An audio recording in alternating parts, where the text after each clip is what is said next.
നിരീശ്വരവാദികളായ അല്ലെങ്കിൽ ഈ എക്സ് മുസ്ലിങ്ങളുടെയൊക്കെ വീഡിയോകളൊക്കെ കണ്ട് വരുന്ന പല ആളുകളും കമന്റ് ചെയ്യുന്ന ഒരു കാര്യമുണ്ട്. ഈ സോഷ്യൽ മീഡിയയുടെ കാലഘട്ടത്തിന് ശേഷം, പ്രത്യേകിച്ച് ഫേസ്ബുക്കും യൂട്യൂബും ഒക്കെ വ്യാപകമായതിനു ശേഷം ഇസ്ലാം ഭയങ്കരമായി എയറിലാണ്, ഇസ്ലാം വലിയ രൂപത്തിൽ പ്രതിസന്ധി അനുഭവിക്കുന്നു എന്ന രൂപത്തിലൊക്കെ. ഇത് ഒന്നാമത്തെ പറയാനുള്ള വെച്ചാൽ ഇത് എല്ലാ സമയത്തും ഇങ്ങനെ പറഞ്ഞുകൊണ്ടിരിക്കുന്ന ഒരു കാര്യമാണ്. ഇപ്പോഴാണ് ഇസ്ലാമിന്റെ ഏറ്റവും വലിയ ബുദ്ധിമുട്ടുള്ള സമയം എന്നുള്ളത്. ഇത് ഞാൻ പറയുന്നത് റസൂലിന്റെ കാലഘട്ടം തൊട്ട് പിന്നെ അബുത്തറാണ്, നബി വാലറ്റവനാണ്, നബിക്ക് മക്കളില്ലാത്തതുകൊണ്ട് അന്ന് തൊട്ട് തുടങ്ങിയതാണ്. അതോടുകൂടി ഇസ്ലാം കഴിഞ്ഞു. പിന്നെ അതിനുശേഷം ബദറും മുഹദും ഒക്കെ വരുന്ന സമയത്ത് അതോടുകൂടി ഇസ്ലാം കഴിയുന്നു പറഞ്ഞു. പിന്നെ അതിനുശേഷം ഖുലഫാ റാഷിദീങ്ങളുടെ കാലഘട്ടത്തിൽ മുഹമ്മദ് നബി സ്വല്ലല്ലാഹു അലൈഹി വസല്ലം മരണപ്പെട്ടതോടുകൂടി, വഫാത്തായതോടുകൂടി കഴിഞ്ഞു എന്ന് പറഞ്ഞു. അതായത് പ്രവാചകൻ മരിച്ച വാർത്ത കേൾക്കാൻ വേണ്ടി കാത്തിരിക്കുന്ന ആളുകൾ അബ്ദുല്ലാഹി നബി ഒക്കെ കാത്തിരിക്കുകയാണ് മദീനയിലും. അപ്പോൾ അതോടുകൂടി ഇസ്ലാം കഴിയുന്നു പറഞ്ഞു. പിന്നെ നമ്മൾ കാണുന്നത് കുരിശുദ്ധങ്ങളുടെ വലിയ പടയോട്ടങ്ങൾ കാണുന്നു. അതോടുകൂടി ഇസ്ലാം തന്നെ ഇല്ലാതാന്ന് പറഞ്ഞു. പിന്നെ ചെങ്കിസ് ഖാന്റെ പടയോട്ടം, മുസ്ലിമായ ചെങ്കിസ് ഖാൻ അല്ല.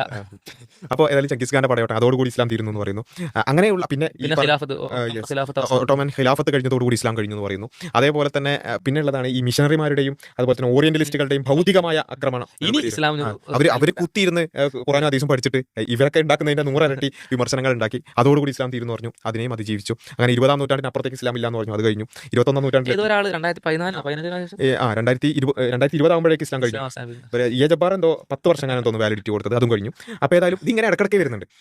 ഈ ഇടക്കിടയ്ക്ക് ഇങ്ങനെ എന്താ പറയുക, വാലിഡിറ്റി ഇങ്ങനെ കൂട്ടിക്കൊണ്ട് പോകുക എന്നുള്ളതാണ്. അപ്പോൾ ഇപ്പം പറയുന്നത് 2050 തോന്നുന്നുണ്ട് ഇപ്പോൾ പറയുന്നത്. പിന്നെ ചില ആൾക്കാർ 21-ാം നൂറ്റാണ്ട് കഴിയുമ്പോഴത്തേക്ക് കഴിയുമെന്ന് പറയുന്നുണ്ട്. അപ്പോൾ ഏതായാലും ഇങ്ങനെയുള്ള ദിവാസ്വപ്നങ്ങളൊക്കെ കാണാം എന്നുള്ളതിനപ്പുറത്ത് ഇവർ ഈ പറയുന്ന ഒരു കാര്യത്തിന്റെ ഒരു മെറിറ്റ് അതെ സോഷ്യൽ മീഡിയ എന്ന് പറയുന്നത് നമ്മൾ പ്രധാനമായിട്ട് മനസ്സിലാക്കേണ്ട ഒരു കാര്യം വെച്ചാൽ, സോഷ്യൽ മീഡിയ എന്ന് പറയുന്നത് എന്തോ ഒരു അതിൽ നന്മ മാത്രം പ്രവഹിക്കുന്ന, ശരികൾ മാത്രം സംഭവിക്കുന്ന ഒരു കാര്യം എന്നുള്ള ആൾക്കാർ മാത്രമല്ല. ഇതിൽ പിന്നെ വേറൊരു കാര്യം എന്താ വെച്ചാൽ ഇവർക്ക് ഇങ്ങനെ തോന്നാൻ കാരണം, ഇപ്പോൾ ഞാൻ നേരത്തെ പറഞ്ഞല്ലോ, എല്ലാ ഒരു 5 കൊല്ലം മുമ്പ് കൂടുമ്പോൾ ഇങ്ങനെ വാലിഡിറ്റി കൂട്ടി അടുത്ത 10 വർഷമാകുമ്പോഴത്തേക്ക് ഇസ്ലാം തീരുന്നു. ഇവർക്ക് എന്ന് വെച്ചാൽ ഇവരുടെ ഒരു എക്കോ ചേമ്പേഴ്സ് ഉണ്ട്.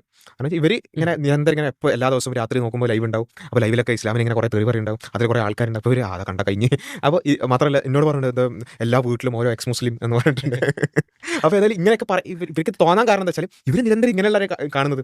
ആകെ കുറച്ച് 10-15 ആൾക്കാരുണ്ടാവുക. അവർ നിരന്തരം എന്ത് ചെയ്യും, സോഷ്യൽ മീഡിയ ഇവരുടെ ഫീൽഡിൽ അങ്ങനെയുള്ള ആൾക്കാരെ വരികയും ചെയ്യും.